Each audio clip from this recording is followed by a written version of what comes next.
Hello and welcome to my channel. Welcome to what I am calling Season 3 of the O Stuff Co experiment here on YouTube. In Season 1, we saw me oversharing, really talking about some very raw and vulnerable things from a first-person vantage point, giving a lot of very specific details from my own personal life, and in a way, exploiting myself and almost presenting myself as a science project that the internet felt they needed to solve. Some people found this endearing, and others, well, it made them aggressively angry. But most importantly, it left me feeling overexposed and like I had done way too much.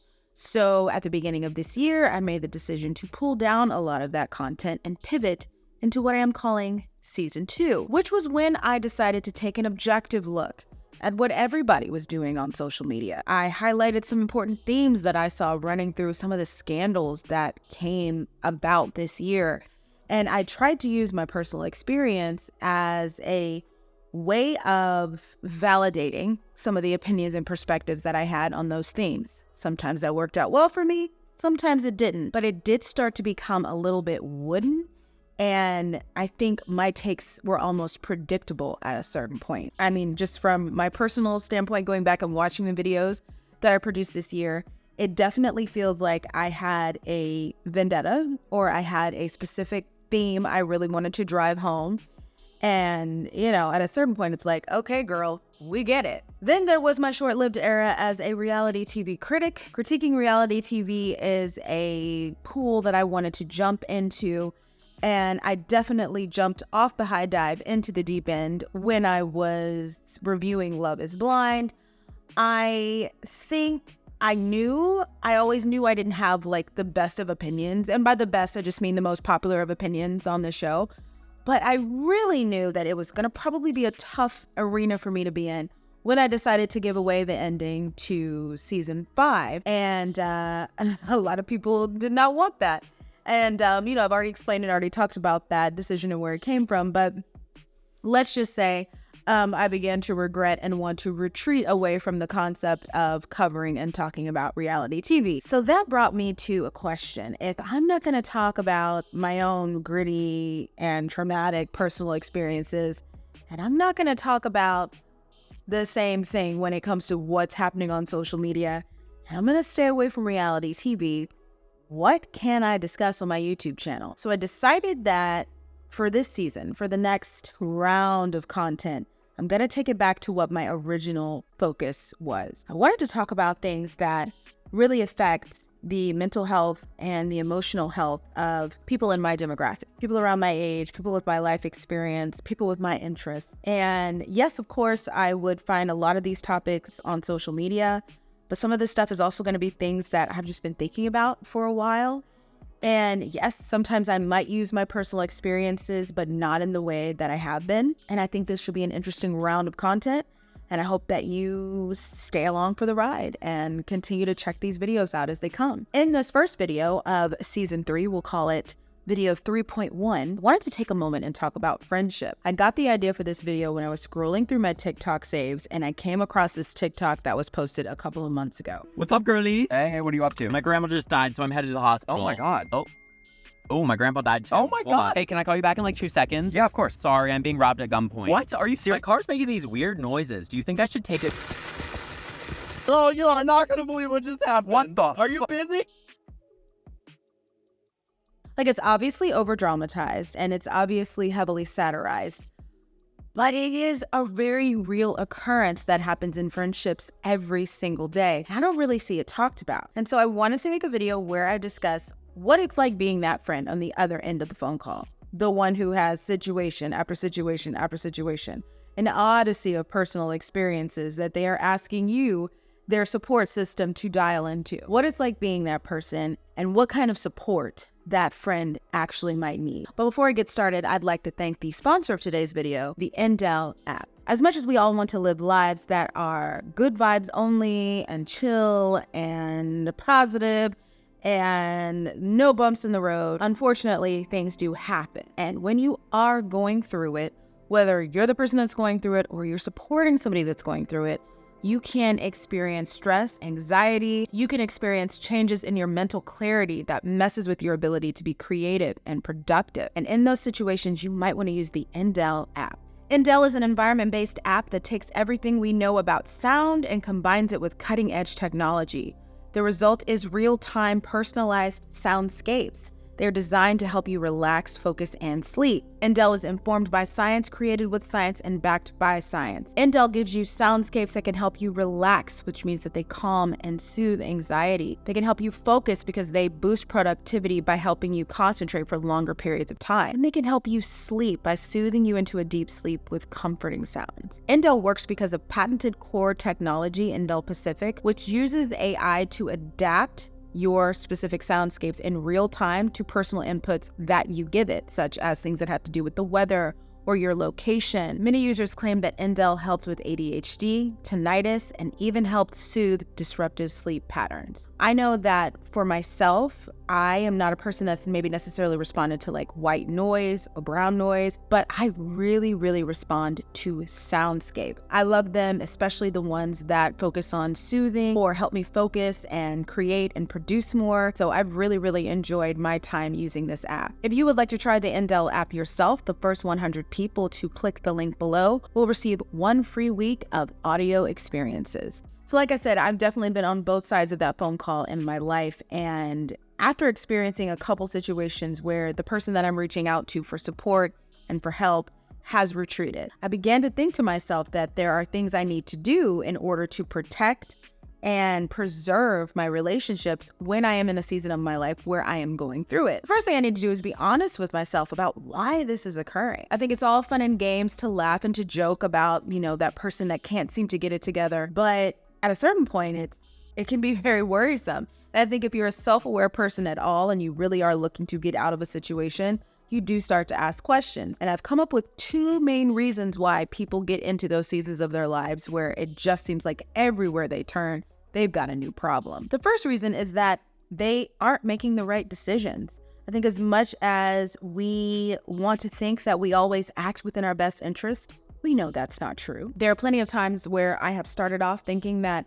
okay, I'm going to make this decision in this situation and it's going to work out differently for me this time than it did the last time. And it doesn't. And it unleashes a whole domino effect of new issues and obstacles that I then have to deal with. And I think realizing that you do that to yourself, that you do the same thing over and over again, but expect a different result, I think that's a first step sometimes into changing how things happen and unfold in your life and may save you from another season of consistently going through it. But sometimes the things we are going through are almost supernatural. For example, once I was coming home from a trip that I took out of town to visit a friend, and this was around the time of Hurricane Sandy. I was there. I had gone away to this weekend in Boston, and at the time because I'd gone back to school, I was kind of leaning on my parents to help if I ran out of money or if I had a hard time. But I was like, it won't be a problem. I will go out of town. I won't have to ask them for anything. When I come back into town, it'll be smooth sailing, and I'll get my paycheck from my part-time job. Everything will be fine. Well, I go up. I have this beautiful weekend in Massachusetts, and I get ready to come back home, or it's the day before I'm going to come back home, and there's a bunch of news alerts. There's some real terrible weather that's coming in, and it's going to be a really bad snowstorm, and the northern part of the United States is going to be completely trapped in for days. You're not going to be able to get out. So I freaked out, panicked, shot up in the middle of the night, started packing a bag, left the house, ran down the streets of Boston. I don't know how. I'm very bad at directions. I don't know how I was able to ordinate and coordinate myself to get to the airport, got to the airport or where I needed to be, and got on one of the very last flights out. It was stressful. I was in that airport. I was calling people, everybody but my mama, calling people and trying to see, who can give me $100 if I have to change my flight? Who can do? These were tough times, low funds, high stress. The weather is coming. So I get on the airplane. We fly out. This was one of the flights where when we land, everybody clapped. It wasn't just 1 or 2 people. Everybody clapped. We were so excited to be in a safe space. Got to my apartment. Got up the next day. I remember I was preparing for like an event at school that we had been doing and producing all semester long. Got to that event, did the event. Oh, no. Got to school the next day. We were still talking. We're still preparing for it. It hasn't happened yet. Park my car in the neighborhood. I would always park like outside of the university because I didn't want to pay for parking. Parked my car in the neighborhood, walked to school, came back that night. There were 3 puppies underneath my car. 3 puppies. And it was like, well, what am I supposed to do with this? First night back in town after escaping the Hurricane Sandy, and I've got 3 puppies underneath my car, and they were young. They weren't like old enough, I think, to be adopted. Like they were babies. So I pick them up, I took them with me, and I noticed their tails had this black skin on it. And I was confused by that. What is this skin? Why does it look like this? So I called around. I went to PetSmart. I went wherever and tried to figure out. And I had never rescued a pet before. I did not know what to do.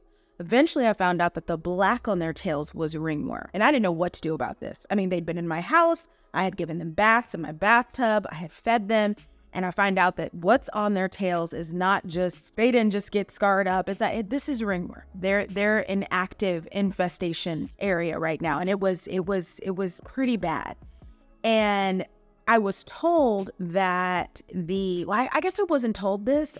There's so much bad communication out there about what to do if you find a stray dog, and you can't just take it into any shelter. Like you gotta, especially if it's sick, because the shelter will put it down a lot of the time. I took care of the dogs, and then I had a day where I needed to go to work and I needed to be at school for the event that we were planning. And I said, you know what, I'm just gonna take them to the ASPCA. I'm gonna drop them off in front like I'm in a Disney movie with a note. So that's what I did. Early in the morning, 4 a.m., I dropped these 3 puppies that I'd spent a couple days with. Loved those dogs, but I didn't have the medical means. I didn't have the financial means. I couldn't take care of them. I didn't even know what to do with ringworm. Dropped them off, and I went to school and I did my event. After the event, I get a call from my boss at the university, and or I got an email, and she said, well, can you come up here real quick? I need to talk to you. So I go and I meet her. And what I forgot to mention is that when I got back in town after fleeing the Hurricane Sandy, I had not received a paycheck. And I was like, oh no, I got to pay my rent. I got to pay my bills. This little part-time check got to stretch. And I cannot tell my parents, that I was being irresponsible with my money because I really feel bad about asking them for help. This can't be. I need my check. So I had gone to the lady where whoever we turned our time cards into, and I had asked them what happened. And they said, oh, well, you didn't fill out the time card appropriately, so you won't get paid this pay period. So I said, was anybody gonna tell me that? The thing is because it was a student job and like a research area of the university, they weren't used to students, I guess, taking things. I don't know that late. I don't know.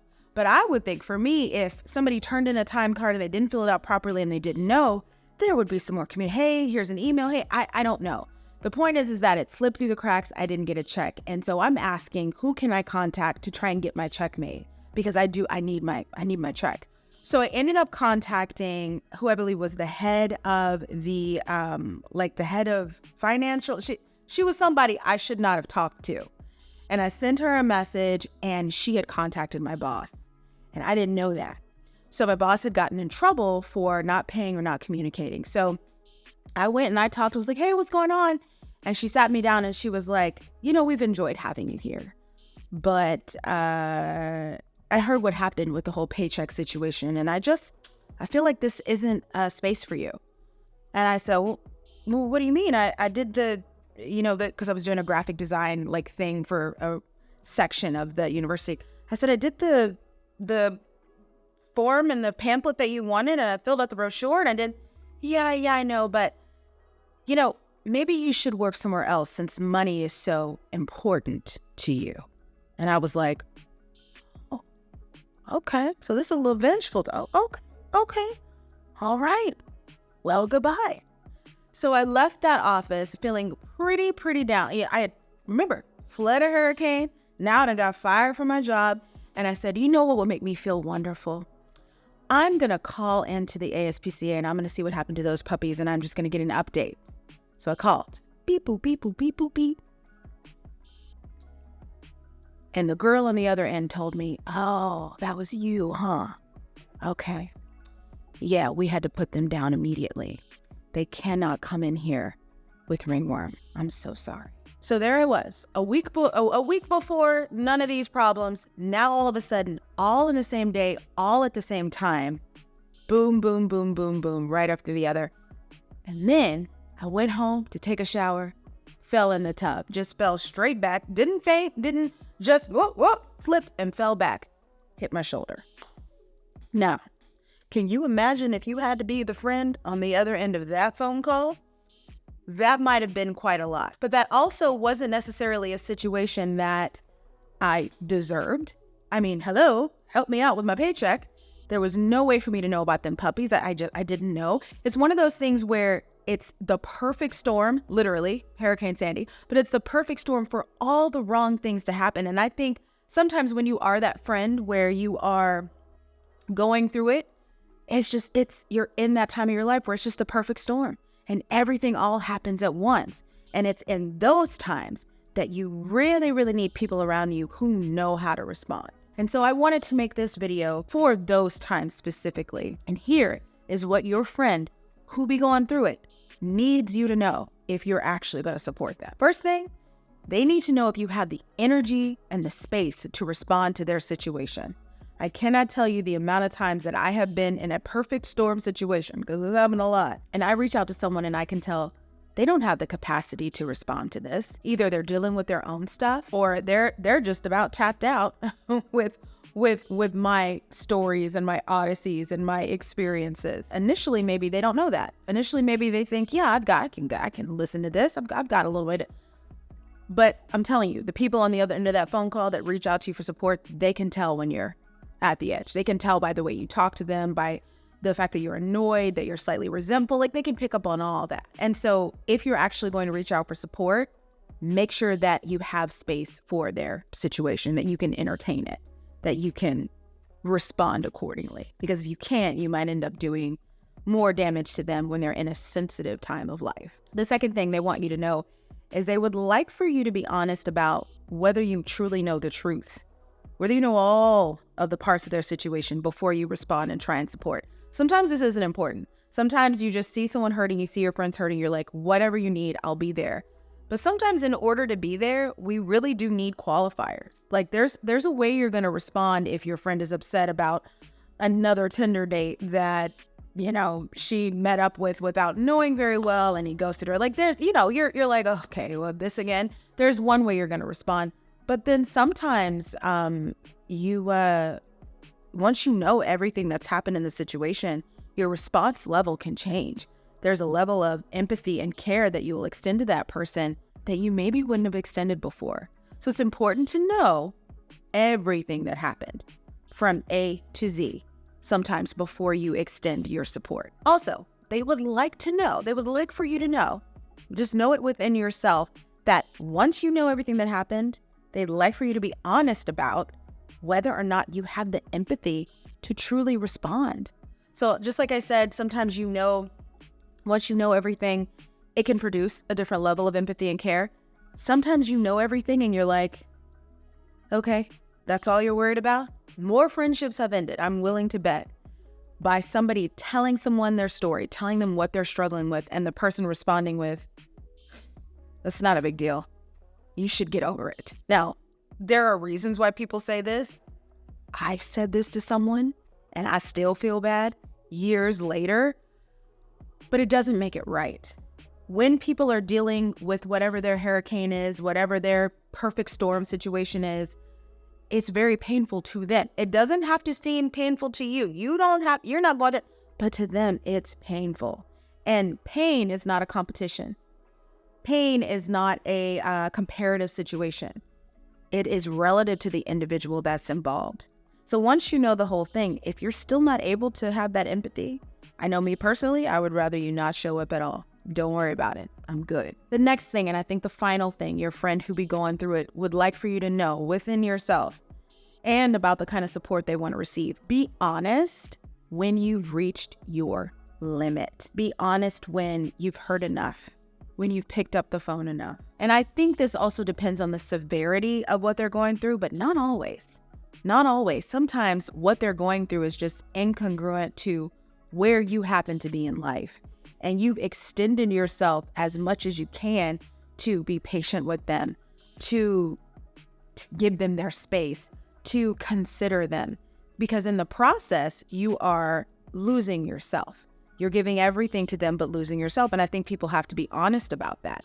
Whenever somebody is going through it, whenever they're in that hurricane moment, whenever they are really suffering, there's a lot of energy that takes to be there for them. And sometimes in doing that, somebody can completely lose themselves. And that's not what anyone ever wants. And so I think if you have the choice, because sometimes you don't, sometimes somebody's going through it and you are a tangible part of their support team. And you don't really have the space to say, hey, this is too much for me. And or if you were to do that, it would maybe be kind of cruel. But there are a lot of situations where you can be honest and say, hey, yeah, I really can't listen to this anymore. Hey, I can't know about this. That's enough. I hit my limit. I have said this to people and it has been said to me. And I promise, I think it saved the relationship rather than hurting it further. I would rather someone tell me that before they snap and I get a, who cares? We're done with this. What nobody even cares about. What? Can't you talk about something else? You should have been gone like 6 months ago. I'm still going through this. No, I can't talk about something. It's still happening. One of my favorite episodes of Grey's Anatomy ever was called Begin to Begin, and it's from way in the beginning of the series, but I remember it because in the episode, one of the characters is trying to get over a broken heart, and Dr. Bailey tells her, or she's trying to get over something, and she's like, why aren't I over it yet? Why don't I feel better yet? And Bailey basically says, you don't get to decide when you feel better. When you feel better is when you feel better. When you have stopped asking all the questions you need to ask. When you've lived enough days that are, past the situation. The new beginning comes when it comes. And so all you can really do is be patient with yourself. I'm paraphrasing here, okay? It's been a while since I've seen it, but I always remember that. It's been years, and I remember that.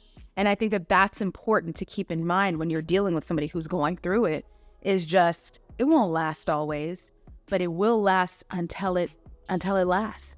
And the people that they need around them are people that are patient, are people that are empathetic, and people that understand that sometimes they don't necessarily get to call when their particular hurricane period, when their perfect storm is over. And you need to be honest about whether or not you can be that person. I love laughing. I love skits. I love when people take situations from life, especially a complicated situation such as friendship, and they turn it into something fun that everybody can kind of joke around about. But I'm very, very sensitive about this subject because I've had a lot of stormy moments in life, a lot of things that I'm going through that people around me are like, and I know that sometimes I've gotten great support, and sometimes it's just like, oh man, that friendship is that particular situation, that was too much for us. We went our separate ways. I will also say I've been the friend that has supported, that has been there. And then at the end, been exhausted. I have nothing left to give the relationship. And so I know what it's like to be on both sides. So I wanted to take a second and speak to this issue. How about you? Have you ever been in a period of your life that I am categorizing as the hurricane periods, the stormy periods? How did you deal with it? Did you have friends and family around that understood how to respond and how to be there for you? Or were you made to feel like a burden? Were you self-aware enough to realize when you were maybe pushing their boundaries a little bit or asking too much from them? Or was it something that, you were going through it so much that you couldn't even really see how much they had given you until it was over? I would love to hear from you guys because I think this is an important part of friendship that we don't talk about. Supporting each other when the support is not easy. What does it look like? How has it looked for you? Please let me know in the comments below. And as always, thank you for watching.